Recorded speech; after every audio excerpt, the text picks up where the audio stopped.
La historia nos pertenece, nos otorga elementos para comprender el presente y, por lo tanto, actuar conscientemente en él. Interruptus 660. Escucha y comparte con nosotros la idea de que el pasado constituye lo que somos y lo que seremos en el futuro. Interruptus 660. Hacer época no es intervenir pasivamente en la cronología, es interrumpir el momento. Interruptus 660. Pasado es presente.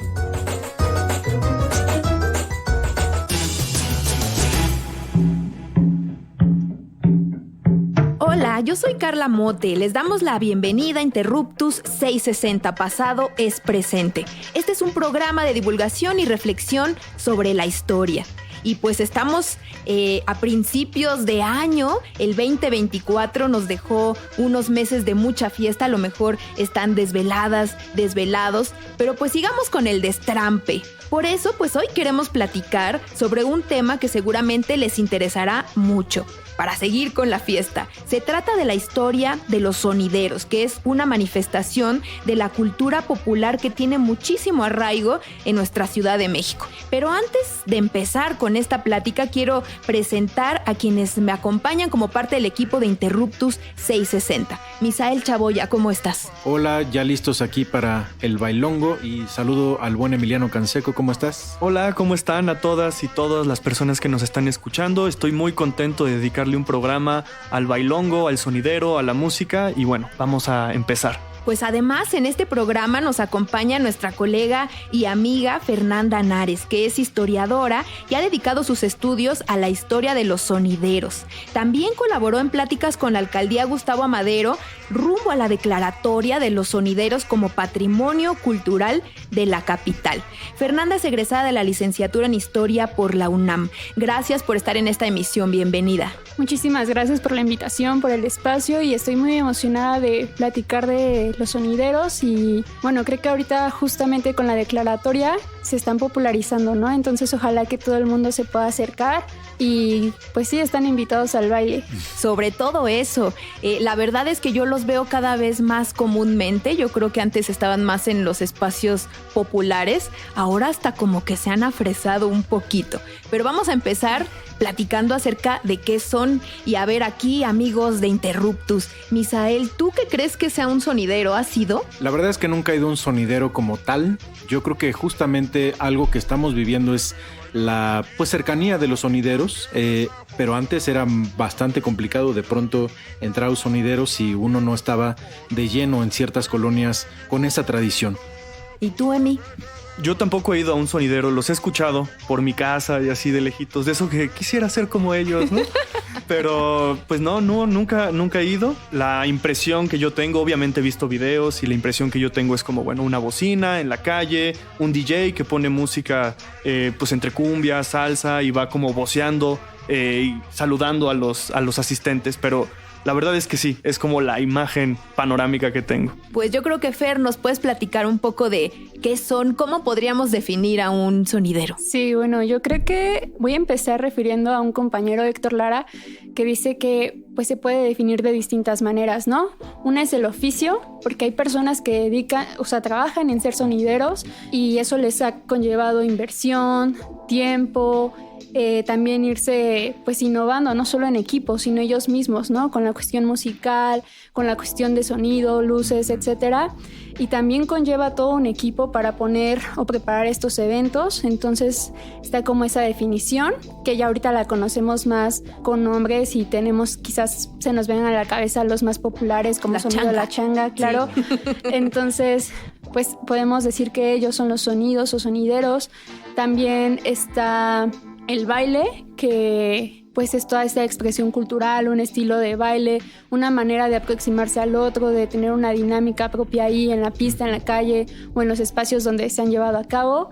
Tenemos también la fiesta, que pues obviamente ahí es hacer usos y desusos de todas las costumbres, tradiciones, símbolos, códigos que están en cada barrio, colonia, pueblo. Uh-huh. Y pues por último tenemos como lo que engloba todo esto, que sería la la expresión cultural, ¿no? El movimiento cultural.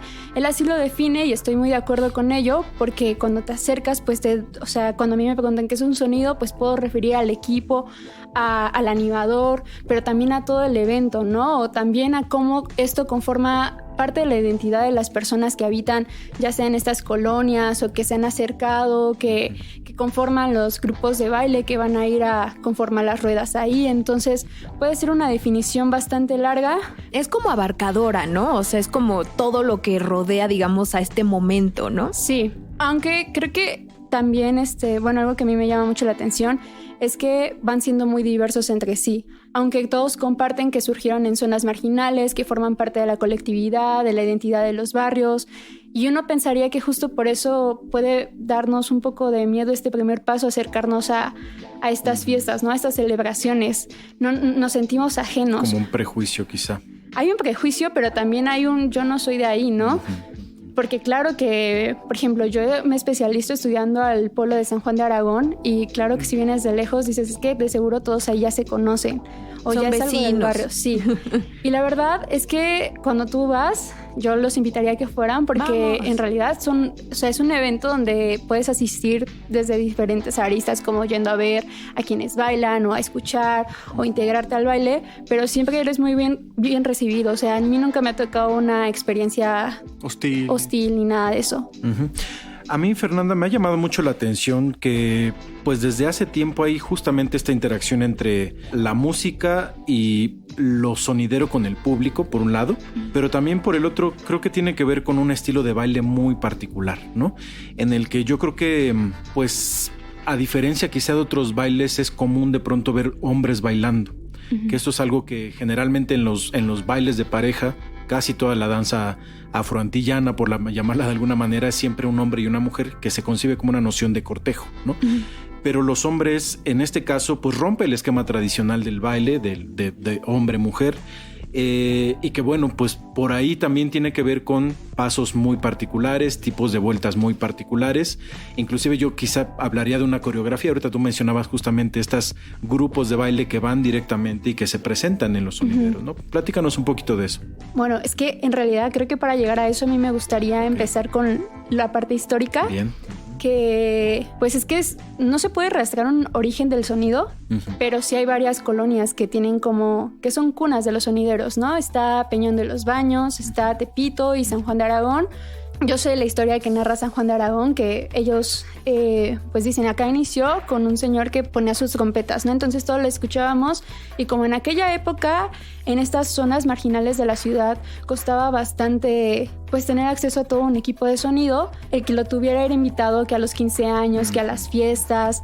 Allá me contaban el señor Manríquez, un sonido de allá, me decía, es que acá hasta cuando el perro cumplía años queríamos hacer fiesta porque era un pretexto, ¿no?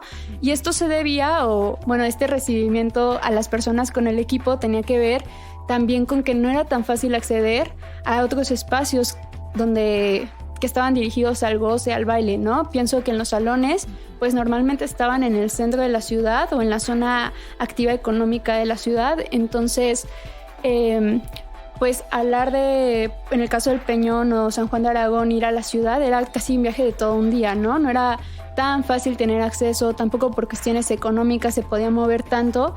Y entonces ahí empiezan a surgir y obviamente no van a tener las mismas técnicas que los salones o las academias de baile, sino que las mismas personas que asisten van a desarrollar su propio estilo, que también va a ser muy distinto según el barrio, la colonia o incluso el estado, ¿no? Porque también vemos que se ha popularizado y ha llegado a otros estados o incluso el movimiento sonidero ha salido del país. En Estados Unidos. Ajá, y también a veces se ha ido a Latinoamérica, entonces es como... Perdón, ¿más o menos de qué años estamos hablando? El movimiento sonidero empieza, qué bueno que me ubicas temporalmente, tiene que ver un poco con la historia del sonido. Las primeras tornamesas que llegan son en los 50, entonces vamos a hablar que a finales de esa década o en los 60 vemos que ya se empiezan a comprar esos equipos, te digo que los empiezan a prestar Y bueno, también me gusta asociarlo mucho con la historia urbana, porque me parece que la historia de los sonideros va muy de la mano, o eso es lo que yo me he encontrado, que pues totalmente con el crecimiento de estas áreas que ya mencionaba como periféricas de la ciudad y cómo se van involucrando, incluso el mismo desarrollo de todo el equipo del sonido tiene que ver con este crecimiento de la gran Ciudad de México, ¿no? Claro. Entonces, y también los sonideros pues van a ir avanzando conforme, ya decía, la tecnología o qué tanto está urbanizada la zona. Entonces, por ejemplo, vamos a tener que en los 70 se van a integrar las luces, como de las... También entre los 60 que se usaban trompetas, ya después llegarán las bocinas y cada vez se va a ir complejizando el equipo que se utiliza para hacer los eventos, ¿no? Oye, y son como negocios familiares, ¿no? O sea, esa es como la idea que me da los sonideros. Ajá, sí. Porque incluso luego dicen dinastías, ¿no? Y son familias que llevan décadas en el business. Sí, por ejemplo, yo en San Juan veo a la familia de los Manríquez, que son 2 primos que empezaron. Ellos me contaban cómo, pues ya decía yo que tenía que ver con el crecimiento, por ejemplo, de este pueblo, cómo hay una relación de ellos con todos los vecinos, cómo empieza a crecer ahí, cómo sus familias también van desarrollándose. Me acuerdo que también el hijo del Rolas, él fallece por COVID en la pandemia, pero su hijo continúa con el sonido, ¿no? Y él me decía, bueno, es que yo fui educado con el movimiento sonidero, ¿no? Yo jugaba con el equipo de sonido, yo me iba a los eventos, empecé a trabajar ahí, queriendo, ¿no? Pues acabé ahí, me gustaba la música. Muy bien, pues vamos a seguir platicando de este tema después de una breve pausa. Recuerden que estamos hablando de la historia de los sonideros con Fernanda Nares. Búsquenos en redes sociales, estamos en Twitter como @R_Interruptus y en el resto de las plataformas como Interruptus Radio. Volvemos aquí a Ciudadana 660.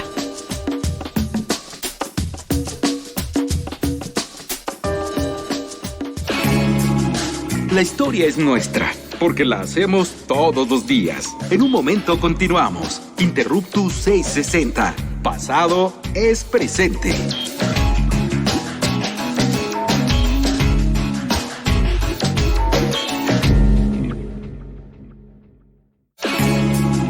No somos los mejores del mundo, pero sí los mejores del rumbo. Continuamos en Interruptus 660. Conocimiento histórico para que no te tuerza la policía intelectual.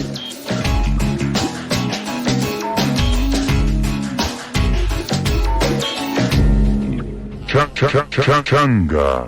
Vamos a iniciar, jóvenes. Ya llegaron mis nietos. El Peyes. Amigas, amigos de Radio Ciudadana 660, Radio Pública, estamos de vuelta en Interruptus 660 y estamos conversando con Fernanda Nares sobre la cultura popular y los sonideros en la Ciudad de México.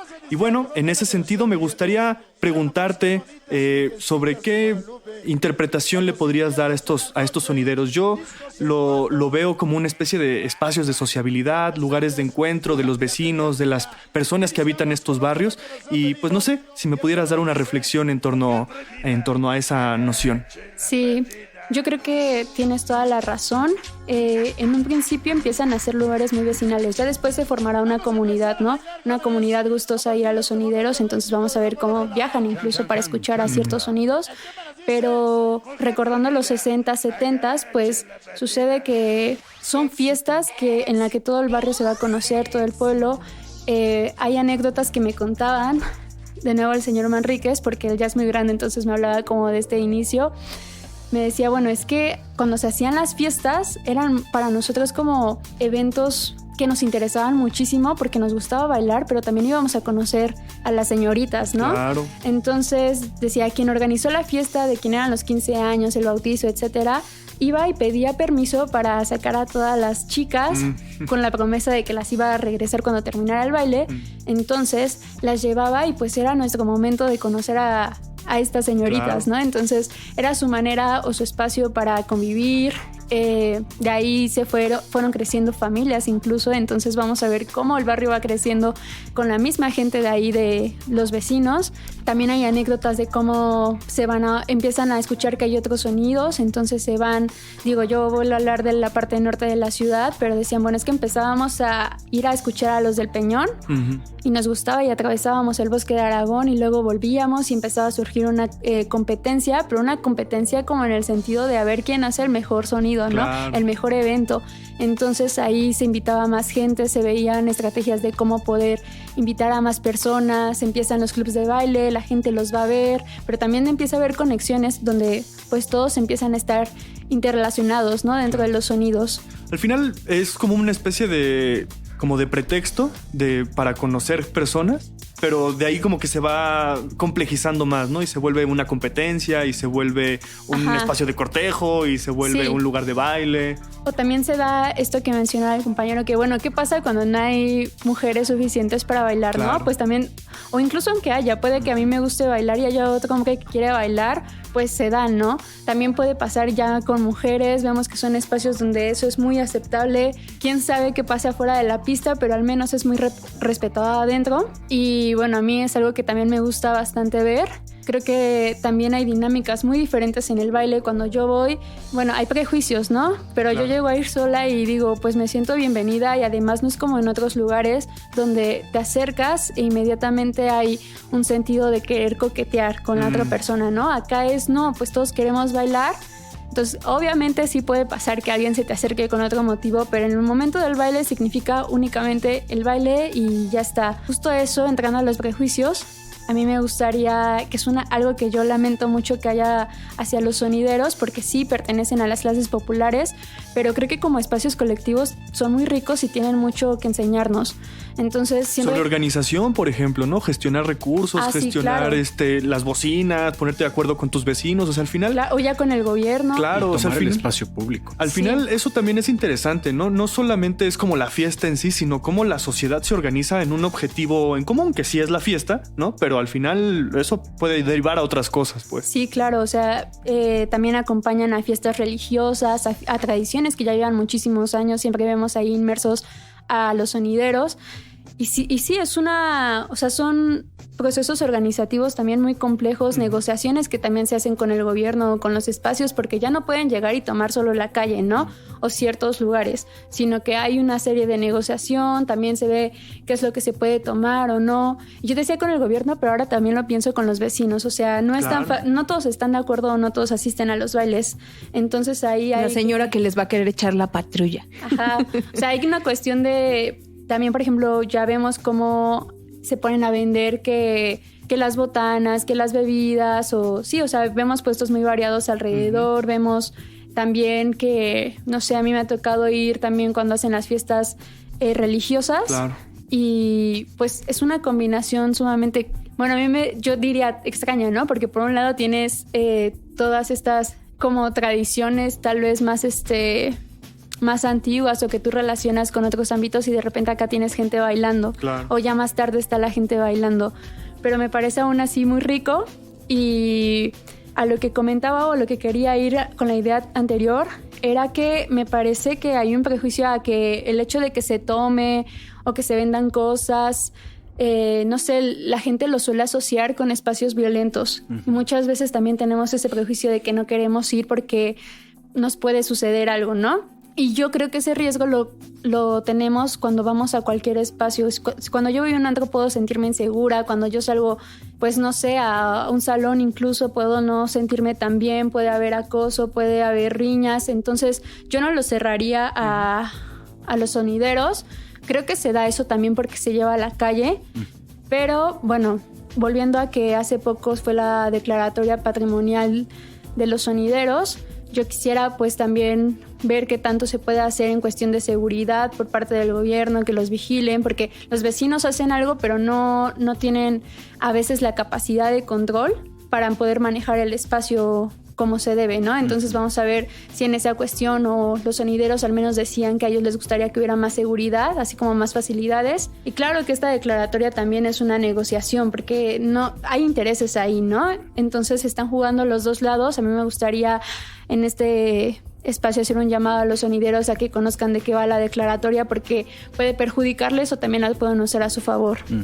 Yo tenía una pregunta con los ritmos, porque creo que predominan los ritmos latinos, ¿no? O sea, la cumbia, la salsa, pero no es únicamente lo que se oye en un sonidero, ¿no? No, creo que esta idea la asociamos porque es lo que más se baila, claro. También porque es lo que incluso hemos llegado a llamar un género, ¿no? La cumbia sonidera.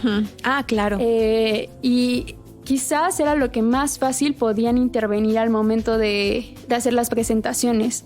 Pero, porque están hablando todo el tiempo en el sonido, sí, ¿no? y están estos saludos que también ahí agregando como una pequeña anécdota del por qué los saludos o por qué empiezan a tener tanta importancia. A mí me contaban que pues eran las personas que vivían en estas colonias, nunca se imaginaban que pudieran ser nombrados en la radio, en la televisión. Entonces que ellos fueran a estos eventos y los saludaran, pues les hacían sentir importante y tenía por eso también un gran peso y una gran importancia para ellos. Muy bien. Oye, sobre el tema de la declaratoria, tú estuviste por ahí en algunas conversaciones.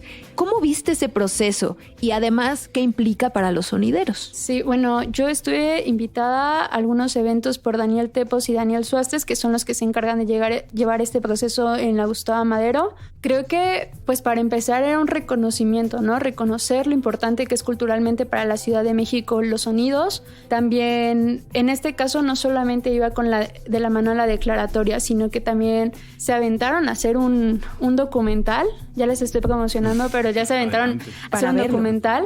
Pero también es un proceso difícil porque ellos, por ejemplo, tenían muy buen diálogo con Cuautepec. Pero yo que manejo San Juan, yo sabía que los sonidos del pueblo de San Juan de Aragón no tenían mucho acercamiento porque había sido su decisión no participar o por cuestiones de tiempo ellos decían, pues es que hacen las juntas los viernes y yo chambeo viernes, sábado y domingo, ¿no?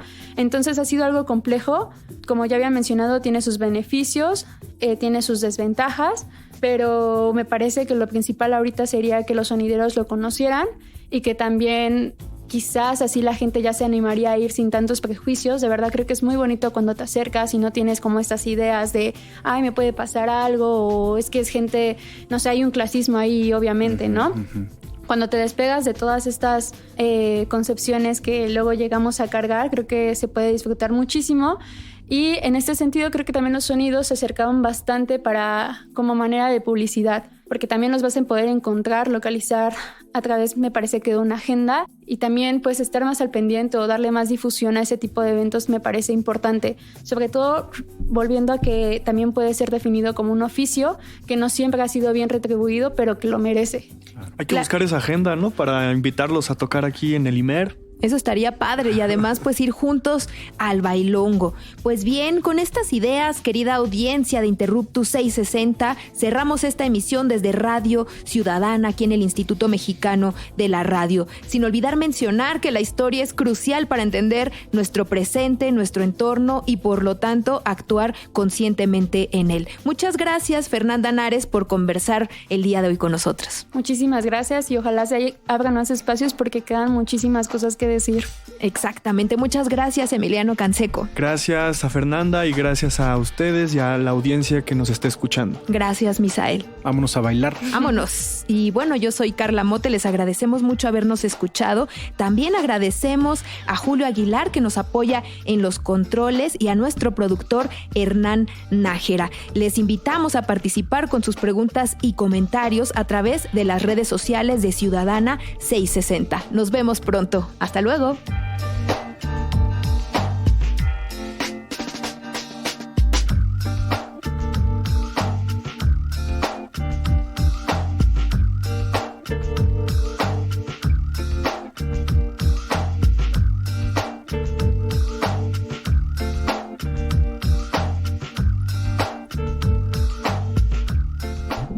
Interruptus 660.